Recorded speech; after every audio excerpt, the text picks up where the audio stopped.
अस्सलाम वालेकुम दोस्तों, यूट्यूब चैनल पे निमशाद। आज की एक नई वीडियो के साथ। आज की वीडियो में दोस्तों हमारे पास ये आयरन इस्त्री है और अभी जो है हम इसको चेक करते हैं। ये मेड इन जापान है दोस्तों। ये बहुत ही अच्छी आयरन इस्त्री है। अभी जो है हम इसको रिपेयरिंग करते हैं और इसको चेक करते हैं कि इसमें कौन सा ऐसा मसला फॉल्ट आ गया है जिस वजह से ये काम नहीं कर रही है। और दोस्तों इसका मसला प्रॉब्लम भी अभी जो है हम आपको वीडियो में चेक करके हम बताते हैं कि इसमें किस चीज़ का फ़ॉल्ट है जिस वजह से ये काम नहीं कर रही। दोस्तों अभी जो हम वीडियो को स्टार्ट करते हैं। दोस्तों ये देखें, इसके ऊपर ये जो आपको ये कचरा नज़र आ रहा है, ये कपड़ा वगैरह जल के इसके साथ जो है ये सोल्ड हो गया है। सोल्डरिंग होने के बाद ये यहाँ पे ये ब्लैक सा नज़र जो आ रहा है। दोस्तों हम आगे इंशाल्लाह एक नेक्स्ट वीडियो बनाएंगे जिसमें आपको बताएंगे कि आप अपनी आयरन का जो प्लेट है इसको आप किस तरह सफ़ा कर सकते हैं। बहुत ही इजी तरीका। नेक्स्ट वीडियो में हम आपको बताएंगे कि किस तरह आप अपने आयरन की प्लेट को सफ़ा कर सकते हैं। अभी जो है हम दोस्तों इसको सॉकेट में लगा के हम चेक करते हैं। ये देखें दोस्तों, इसका स्विच को ऑन ऑफ करते हैं, पर दोस्तों फिर भी इसकी जो लाइट है ये ऑन ही हो रही है, इसकी ऑन ऑफ वाला सिस्टम नहीं है। दोस्तों हमें इसको चेक करना है कि क्या ये शॉर्ट तो नहीं होगी, इससे आपको करंट भी लग सकता है, इससे आपको जानी नुकसान भी हो सकता है। दोस्तों उसके लिए ये देखें, अभी जो है इसके ऊपर टेस्टर किस वजह से बल्ब, ये देखें टेस्टर की लाइट जो है ये ऑन हो रही है। दोस्तों इसमें ऐसा कौन सा मसला है जिस वजह से इसकी लाइट ऑन हो रही है, इससे आपका करंट भी लग सकते हैं और आपकी जान को भी बहुत ही ज़्यादा खतरा है। दोस्तों इस तरह क्या कि आपके घर में आयरन का मसला हो तो आप अपने घर में इसको इस तरह आयरन को किस तरह रिपेयरिंग कर सकते हैं। बहुत ही इजी तरीका है। दोस्तों हमारी वीडियो को स्किप नहीं करना, हमारी वीडियो को एंड तक लाजमी देखना। आपको मुकम्मल डिटेल के साथ बताएंगे कि आप अपने घर में इसको किस तरह रिपेयरिंग कर सकते हैं। दोस्तों आपने इसका जो हैंडल है, हैंडल के ऊपर जो स्क्रू वगैरह लगे हुए हैं दोस्तों, इनको आपने खोल देना है। और खोलने के बाद फिर जो है हम आपको बताएंगे कि आपने इसको किस तरह रिपेयरिंग करना है। बहुत ही इजी तरीका है रिपेयरिंग करने का दोस्तों। और उसके लिए अभी जो है इसका जो बैक पे इसके ढक्कन लगा हुआ है, इसके अंदर जो इसकी वायर जो है सोल्डरिंग वायर जो है इसके साथ स्क्रू वगैरह लगे हुए हैं, इसके पॉइंट के साथ थर्मोस्टेट के साथ हम उसके कनेक्शन को हटा के उसके बाद इसका हैंडल निकालेंगे। ये देखें दोस्तों, ये जुबानी जो आयरन होती है इसके 4 पॉइंट होते हैं, इसके दरम्यान वाले 2 पॉइंट होते हैं, ये माइनस प्लस के होते हैं।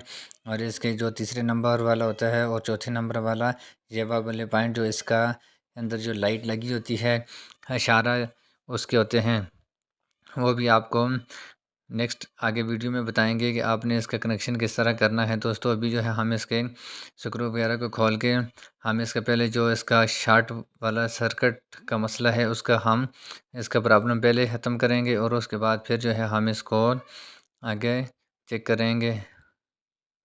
ये देखें दोस्तों, हमने इसके हैंडल वगैरह को हमने खोल दिया है और खोलने के बाद फिर जो है इसके नीचे ये वाली जो पतरी आपको ये नज़र आ रही है इसकी सेफ्टी वाली, इसके नीचे जो है इसका एलिमेंट वगैरह थर्मोस्टेट जो है वो इसके नीचे वाली साइड पे होता है। ऊपर इसके ये आपको ये पेज जो नज़र आ रहा है दोस्तों, आपने इसके ऊपर इस पेज को आपने स्क्रू को आपने खोल के इसको ऊपर से आपने पहले हटा देना है और उसके बाद फिर हम इसको चेक करेंगे कि इसमें ऐसा कौन सा मसला फ़ॉल्ट है जिस वजह से हमारी आयरन जो है ये शार्ट हो गई है। शार्ट होने की असल वजह क्या है दोस्तों, ये देखें इसके अंदर ये जो हम जिस जगह पे ये टेस्टर लगाया हुआ है इस जगह पे एक स्क्रू होता है दोस्तों, और वो स्क्रू जो है आपने इसकी स्पीड को बराबर करने के लिए आपने इसको आपने घुमाया है तो ये इस जगह से ये निकल गया है और इसको दोबारा से आपने लगाना है। और आपने इसको दोबारा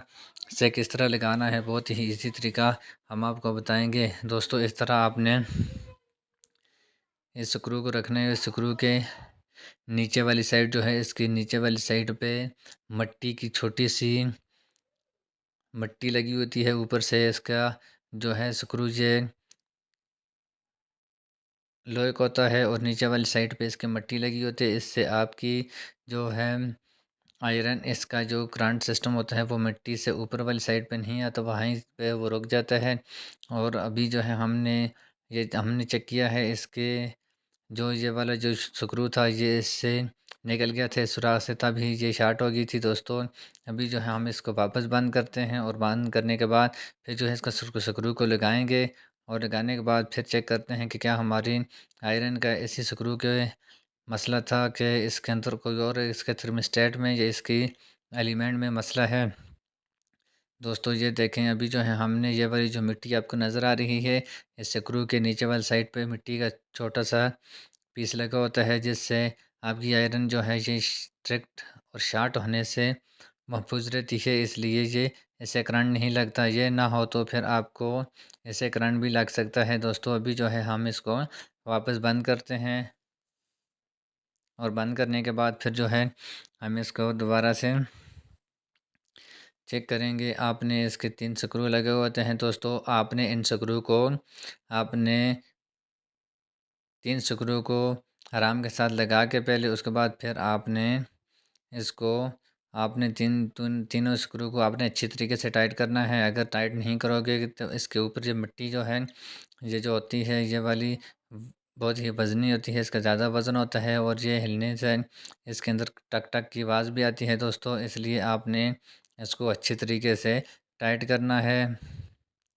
ये देखें दोस्तों, अभी जो है हमने इसको बिल्कुल बराबर करके उसके बाद हम इसके स्क्रू वगैरह को अच्छे तरीके से टाइट करेंगे और टाइट करने के बाद फिर जो है हम इसको चेक करते हैं। ये देखें दोस्तों, अभी जो है हमने इसके स्क्रू वगैरह को टाइट कर दिया है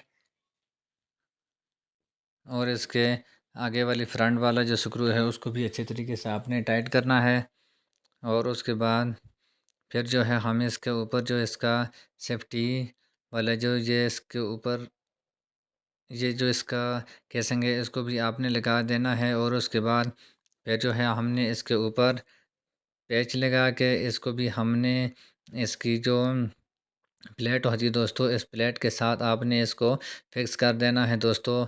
ये वाला जो ज़्यादातर सिस्टम जो होता है ये मेड इन जापान जो होता है उन आयरन में ये तो होता है, और आम जो पाकिस्तानी जो दूसरी जो आयरन होती है चाइना की, उनमें ये सिस्टम नहीं होता दोस्तों। उनका जो है वो वैसे जुगाड़ किया होता है जिससे वो हर बंदा आसानी से इसका रिपेयरिंग भी कर सकता है। दोस्तों अभी जो है हमने इसको वापस बंद कर दिया है और उसके बाद इसकी जो सिलाई है, इस सिलाई को आपने इसका जो हैंडल है आपने इसके हैंडल के सुराख के अंदर वाली साइड पे ये देखें, इस सिलाई को इस सुराख के अंदर वाली साइड पे आपने लगाना है, जिससे आपने स्विच ऑन ऑफ करने से ये सिलाई काम करेगी। तो फिर तभी आपकी आयरन गर्म भी होगी और ठंडी भी होगी। अगर इसके अंदर फिक्स नहीं होगी, सुराख के अंदर वायर होगी, तो फिर आपकी आयरन या शार्ट हो जाएगी या फुल गर्म पे होगी या बिल्कुल ठंडी होगी। ना ही वो गर्म होगी ना ही वो ठंडी होगी, जिस जगह पे होगी वहीं पे ये रुकी रहेगी दोस्तों। इस तरह आपने इसका सुराख देख के फिर आपने इसको अच्छी तरीके से बराबर करके फिक्स करना है। और उसके बाद फिर जो है आपने इसका हैंडल जो है, हैंडल के ऊपर जो स्क्रू लगे हुए हैं, इन स्क्रू को भी आपने दोनों साइडों से आपने आराम के साथ इस तरह आपने टाइट करना है। और टाइट करने दोनों स्क्रू लगा के उसके बाद फिर जो है आपने इनको अच्छी तरीके से टाइट करना है। ये देखें दोस्तों, अभी जो है हमने इनको अच्छी तरीके से टाइट करते हैं और टाइट करने के बाद फिर जो है हम इसको इसकी वायर जो है इसकी वायरिंग उसका भी आपको तरीका बताएंगे कि आपने इसकी वायरिंग को किस तरह लगाना है। जापानी आयरन का वायरिंग जो है वो आम आयरन से मुख्तलिफ होता है। उसका आयरन का जो कनेक्शन होता है जापान वाली का, उसका थोड़ा सा ये आम आयरन से मुख्तलिफ होते हैं। इसका कनेक्शन बहुत ही ईजी तरीका आपको बताएंगे कि आपने इसका कनेक्शन किस तरह करना है।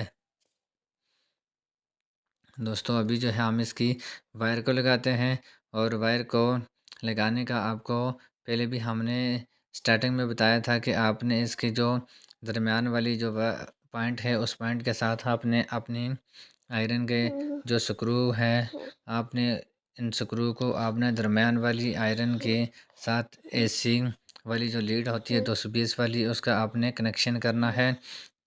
ये देखें दोस्तों, ये देखें अभी जो है हमने इसकी जो ये पेज है आपने इस वायर को भी लगाना है और वायर के साथ आपने ये देखें दोस्तों, अभी जो है इसके साथ आपने इसका जो ये एलईडी है, ये बल्ब है, इसको भी आपने इसी के साथ कनेक्शन करना है इस पॉइंट के साथ। और उसके बाद फिर जो है आपने इसकी दूसरी वायर का जो कनेक्शन है वो भी आपने इसके दूसरे आउटपुट वाली साइड पे आपने इसका एलईडी का पॉइंट जो है इसके साथ आपने लगा के इस तरह ही इसका कनेक्शन कर देना है। ये देखें दोस्तों, अभी जो है हमने इसकी वायर को लगा दिया है, न्यूट्रल और फेज वाली दोनों वायर को लगा दिया है। और उसके बाद ये जो एलईडी वाली लाइट है, इसके जो 4 नंबर वाला जो उसका पॉइंट है, उसी के साथ आपने इसका कनेक्शन करना है दोस्तों। ये देखें, अभी जो है हमने इसके 4 वाले पॉइंट के साथ ही हमने इसका इस तरह कनेक्शन करेंगे। और कनेक्शन करने के बाद फिर हम इसको दोबारा से बापटा 220 पे लगाएंगे। और लगाने के बाद फिर हम इसको चेक करते हैं। ये देखें, आपने इनके स्क्रू अच्छे तरीके से टाइट करना है। अगर टाइट ना हुए तो फिर आपकी आयरन की जो वायर है वो स्पार्किंग करने से आपकी वायर भी जल सकती है। और आपकी आयरन का थर्मोस्टेट भी ख़राब हो सकता है। और आपकी आयरन का एलिमेंट जो है वो भी ख़राब हो सकता है दोस्तों। ये देखें, अभी जो है हमने इसके ऊपर जो है इसके कैसम वगैरह लगा के इसकी जो बैग पे इसकी जो ढक्कन है उसको भी हम लगाते हैं। और लगाने के बाद फिर हम इसको वापस बंद करके चेक करते हैं दोस्तों। अगर आप हमारे चैनल पे नए हो तो हमारे चैनल को सब्सक्राइब करना और बेल आइकन के बटन को प्रेस करना, ताकि हमारी नए आने वाली वीडियो आप तक पहुंच सके। अभी जो है हमने इसको वापस बंद कर दिया है दोस्तों। और उसके बाद आपने दोस्तों इसके ऊपर टाइप लगाना है, जिससे आप अपनी वायर को खींचने से आपकी वायर जो है इसके पॉइंट से लूजिंग भी ना हो और स्पार्किंग करके टूट भी ना जाए। उसके लिए आपने इसके ऊपर टाइप लगा देना है। और उसके बाद फिर जो है आपने इसको अपने सीरीज बोर्ड के साथ आपने लगा के इसको चेक करना है। ये देखें दोस्तों, अभी जो है हमारी जो आयरन है, या हमने इसको रिपेयरिंग कर दिया है। और इसका मसला जो है, अभी हम इसको लगा के चेक करते हैं। अभी जो है इसको हम सॉकेट में लगाते हैं और उसके बाद इसका स्विच ऑन करके फिर चेक करते हैं। ये देखें, अभी जो है इसका जो ये 1 नंबर से इसकी लाइट ऑन होगी है। और ये देखें बिल्कुल ओके होगी, इसमें कोई मसला प्रॉब्लम नहीं है दोस्तों। खुदा हाफिज़, पाकिस्तान जिंदाबाद। नेक्स्ट वीडियो की इंतज़ार करना और कमेंट में ज़रूर बताना आपको वीडियो कैसी लगी। ये देखें, अभी जो है दोस्तों इसका करंट वाला जो अर्थ वाला सिस्टम था वो भी बिल्कुल ख़त्म हो गया है।